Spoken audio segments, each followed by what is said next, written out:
சிந்தனையில கோளாறு வந்தாச்சு. சிந்தனையில கோளாறு ஒத்த அங்கேயே ஏற்படுத்த ரெடியண்டா, இவ்வளவு தெளிவான இடத்துல ஏற்படுத்த ரெடியண்டா. அதான் சொல்லுவாங்க, சமுதாயத்துடைய உயர் நீதிபதிகளாக இருக்கிறாங்க, ஆனா சிலையை வணங்குறான். அவனுக்கு ஜட்ஜ் பண்ண எல்லாமே கதை. எதை வணங்குறான்?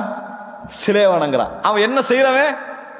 நீதிமன்றத்தில் இருந்து ஜட்ஜ் பண்றவன், இது பிழை, இது சரி, இதான் செய்யணும், அதான் செய்யணும் அப்படின்னு ஜட்ஜ் பண்றவன். அவனுக்கு எதை ஜட்ஜ் பண்ண எல்லாம் வைக்குது? இந்த சிலையை வணங்க கூடாது என்ற அந்த ஜட்மெண்ட்டுக்கு அவனுக்கு விளங்கல அதுல. அப்ப அதிலிருந்தே அவனுக்கு என்ன புரிஞ்சு கொள்ளணும்? சிந்தனை கோளாறு அங்க என்ன செஞ்சுட்டான்? அவன் ஏற்படுத்திட்டான். யார் இங்க கோளாறு ஏற்படுத்திட்டானோ அவன் எல்லா இடத்துல என்ன செய்யும்? அவனுக்கு சிந்தனையில கோளாறு வரும். சிந்தனையில கோளாறு வந்தா ஒழுக்கத்துல கோளாறு வரும். ஒழுக்கத்துல கோளாறு வந்தால் அவனது வணக்க வழிபாட்டு முறைமைகள்ல கோளாறு வரும், வாழ்க்கையில கோளாறு வரும். எனவே ரெண்டு விஷயம் அவனுக்கு கிடைக்கும், மத்மூம், மஹ்தூல். தம் என்றது நிந்திக்கிறது, ஹுத்லான் என்றது இழிவு. இது ரெண்டுமே உனக்கு என்ன செய்யும்? மத்மூம மஹ்தூலா. அல்லாஹ் தஆலா சொல்றான். அப்படி உட்கார்ந்து விட வேண்டிய ஒரு நிலை உனக்கு என்ன செய்யும்? ஏற்படும்.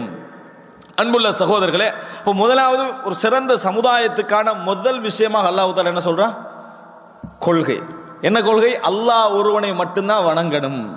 அப்ப இன்றைக்கு நம்ம பார்க்கிறோம், இஸ்லாமிய சமுதாயத்துக்குள்ள சீர்திருத்தம் வர வேண்டும். இஸ்லாமிய சமுதாயத்துக்குள்ள சீர்திருத்தம், இஸ்லாஹ்